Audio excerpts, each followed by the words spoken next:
Welcome to Diva on a Mission podcast, where we share snippets of joy to uplift, inspire, and motivate you. I am your host, Eva the Diva, and I am thrilled to bring you stories that transform everyday moments into profound experiences.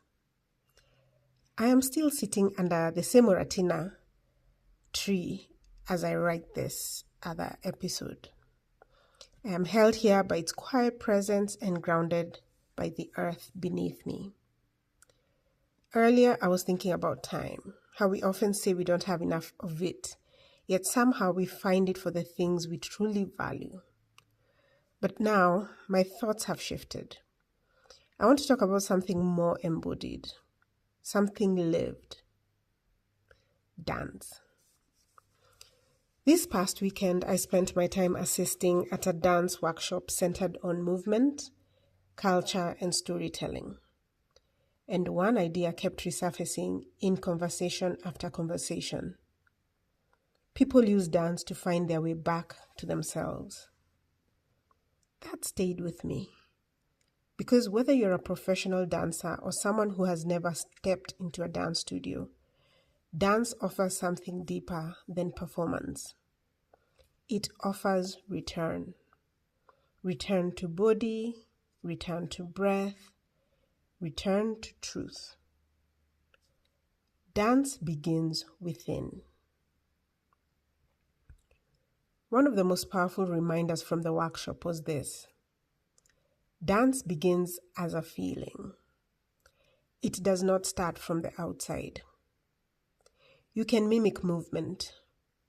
You can learn choreography and execute it well enough to impress. But if your mind is elsewhere, if your body is disconnected from your inner world, something essential is missing. True dance demands presence. When you are fully immersed, your mind cannot wander. You must listen, not just to the beat, but to the spaces between the beats. You must feel, not just the rhythm, but how it travels through your spine, your chest, your limbs. That is where dance becomes alive.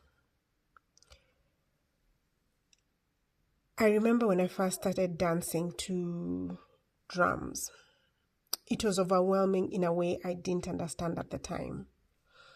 The rhythm would take over, completely. I would lose myself in it. So much so that when I stopped, I couldn't remember what I had just danced. It felt like leaving my body and returning later, unsure of where I had gone. At the time, I didn't have the emotional grounding to hold that experience. I let the drums lead entirely. Now I understand that there is another layer to this.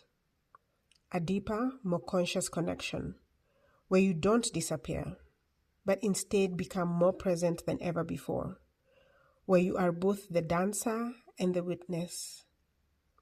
That is the level many of us are reaching toward. During the workshop, our instructor honored deities from West African, traditions, calling in the Orishas, acknowledging ancestral energies through movement. It was beautiful. It was powerful. But it also stirred something personal in me. I am a Kikuyu woman, born in Nairobi, Kenya.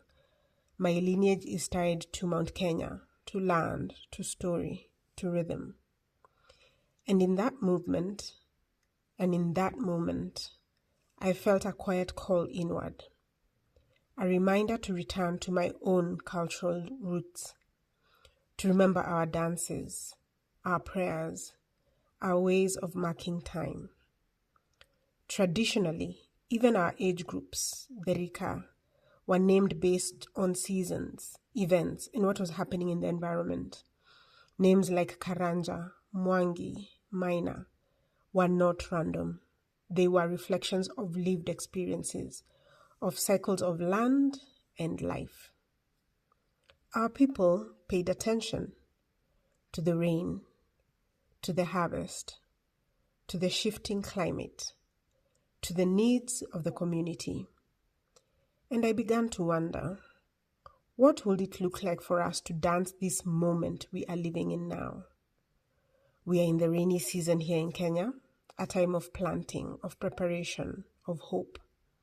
And yet, across the world, there are also conflicts unfolding in places like Sudan, Gaza, Iran, and Ukraine, and beyond. What does it mean to carry all of that into our movement? As dancers, as poets, as storytellers, how do we reflect the truth of our time? It is easy to get caught up in trends, the latest dance challenge, the most stylish moves, the performance that gets the most attention.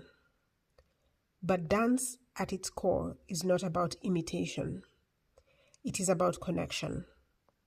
Connection to music, its instrumentation, its lyrics, its emotion.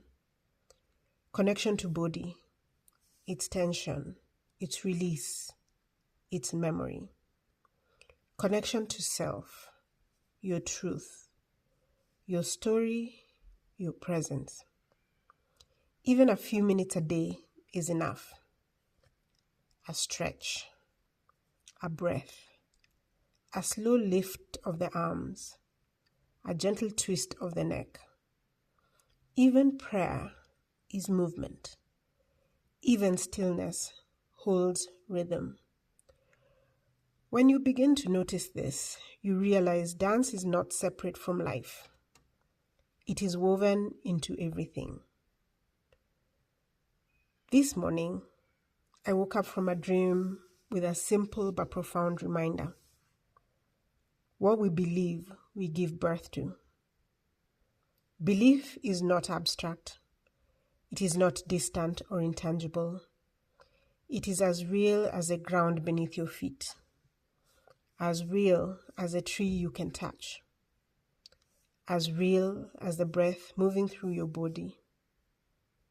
And when you combine that belief with embodied practice, with music, with movement, with presence, you begin to access something powerful, something expansive, something that allows you to reach beyond what you thought was possible.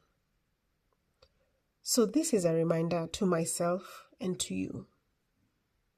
Pay attention to the music, to your body, to your breath. Move, even if it's just for a minute. Move from your center. Let your spine guide you. Let your body speak. Because in that connection between belief, body, and rhythm, you don't just dance. You return. And from that place, anything becomes possible. I hope this thought was worth your time. And if you have any comments, questions, suggestions, please send them to us at doampodcast@gmail.com. Subscribe to our YouTube channel, Diva on a Mission Podcast, or follow us on TikTok at DOAMPod. Until next time, dance and have a peaceful week ahead.